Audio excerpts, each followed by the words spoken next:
Hello and welcome, and let's get started by gathering our supplies. I'm using a water-based watercolor brush pen. I've written down specifically everything you need or everything that I use, so you can take a screenshot and go gather your supplies here. I also forgot to add you need gray.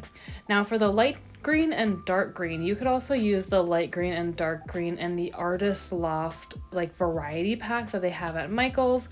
You don't have to use the specific paint markers that I use, but I just wanted to include them in case you wanted the colors to look exactly the same. We're going to be starting with a 9 by 12 inch paper. This paper specifically is great because I think it's really cost effective, but it's on the thinner side. So if you want like a thicker, more sturdy card, you might want to go with a different brand, but I think it works well enough. I'm just folding it in half. I thought it would be fun to play around with the space, like a larger space for the card. So this is a rather large card. You can definitely do it on a smaller scale if that's what you want to do, but this is what I did. So I am starting here with the brown marker, with the brown watercolor brush pen, and I'm just going to be making a mark that goes all the way across, or most of the way across, the top part of the card. I'm going to do 2 branches. One branch is going to be going up, and one is going down, as you can see. Next, I'm going to take the lighter color green, and I'm going to start doing all of the needles. So for all the needles, what you're going to want to do is you're just going to want to use the pen on its side and just do very similar brush strokes all the way down the middle branch. And you're going to repeat this pattern throughout the whole, like on both the small branches as well.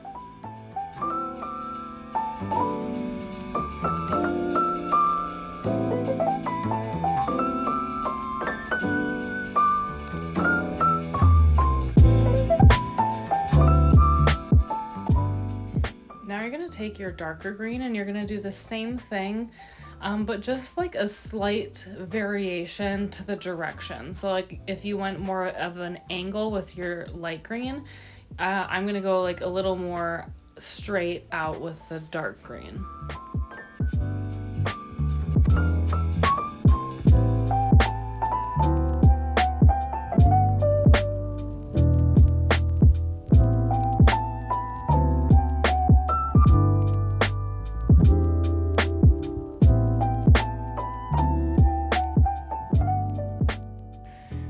Finish the first part, we're gonna do the bulbs. So we're gonna start with that light blue color and we're gonna just do a very basic circle. I'm starting on the left side of my paper because I want to make room for 3 bulbs.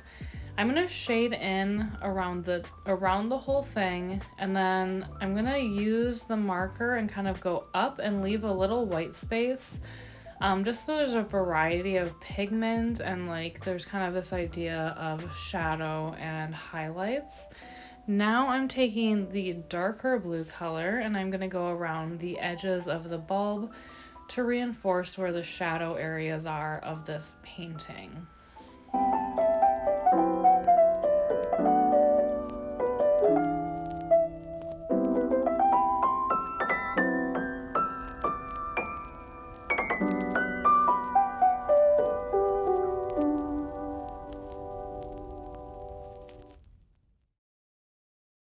Now it's time to grab the hot pink color and do another circle. And we're going to do the same thing. We're going to really, go around the outside and shade all the way kind of into the middle, but leaving some white space in the middle to use, and we'll blend the color into that white space in the middle as well. The other color we're going to be using for this pink bulb is red. So after that, you're going to take your red color and you're going to go around the outsides of the bulb, just like we did with the other bulb.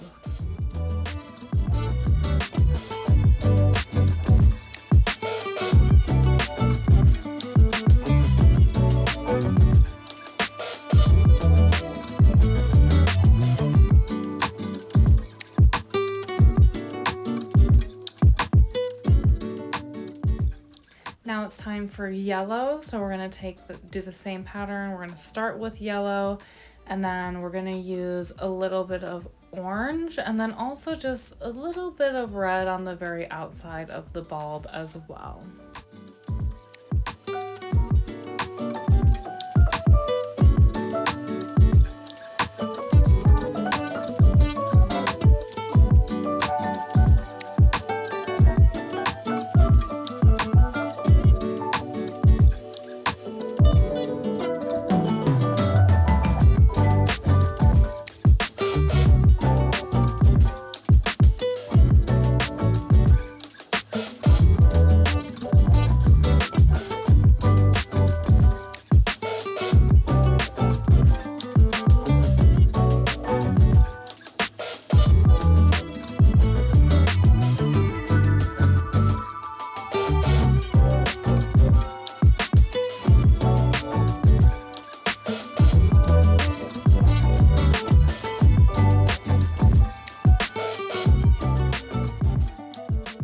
As you can see, this is the color I forgot. It's the Artist Loft Gray number 24, and we're going to use that as like the hanging piece.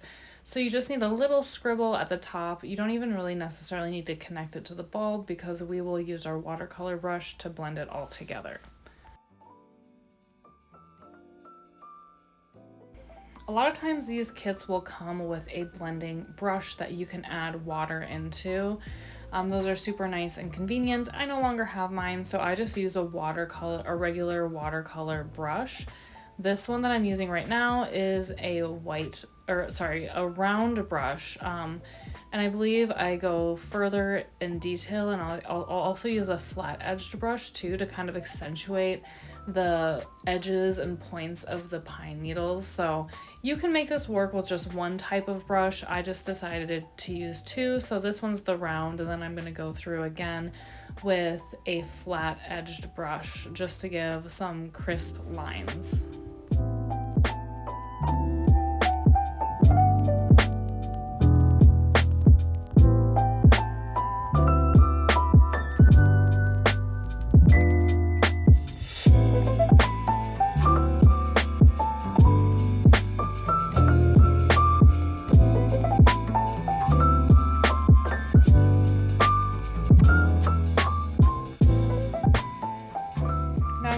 My round brush again to blend the colors in the Christmas bulbs. I'm going to definitely be using a circular pattern because I kind of like this idea of some of the pigment going outside of the lines that I created with the markers. So just kind of play with it, be free flowing with it, and enjoy the process of this part. It's a lot of fun. I'm also now taking the flat edge brush, and I'm just kind of going into those dark shadow areas and just blending out the darker pigments just a little bit more.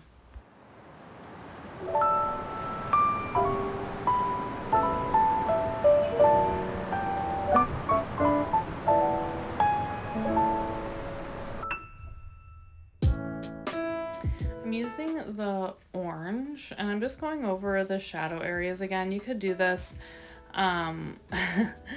either like just if you want to like a little bit of a crispness to any of the lines. After you've already wet the canvas, you can go over with the watercolor brush pens again. So yeah, anyways, we're gonna repeat the process again with this last bulb.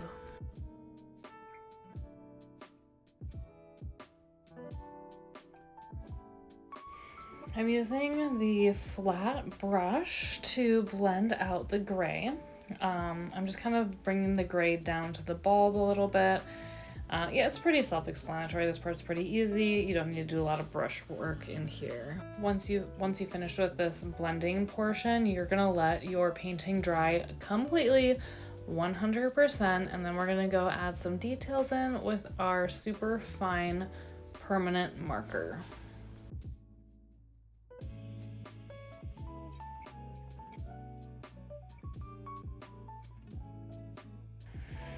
If you know me, you know I love the Micron permanent markers, so we're going to use that to outline our bulbs. We're going to do it really loose and really fun. Just play around with it. I'm circling it like 3 times in a really fun and playful way.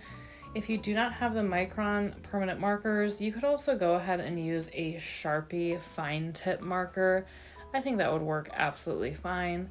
But yeah, just kind of play around with it. You don't want it to be like super outlined, if that makes sense. It's just like fun, simple. Make sure you add a string at the top to connect the bulb to the tree. And it should look really nice by the time you're done with it.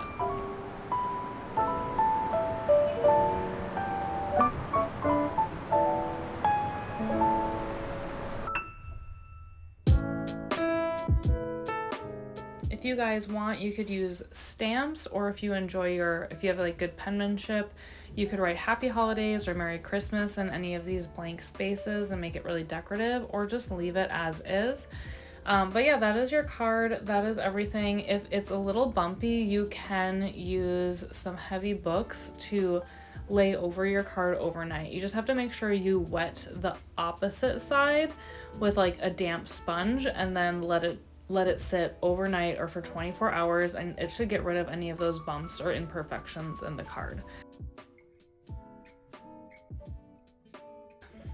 Thank you guys so much for joining me. I really appreciate your support and your viewership, and I hope you guys had fun creating this card, and whoever receives it appreciates the time that you took in creating this masterpiece. So, like always, make sure you give this video a thumbs up if you enjoyed it, and feel free to subscribe to the channel if you enjoy art content and tutorials like this. And I'll see you guys next week for another video. Bye for now.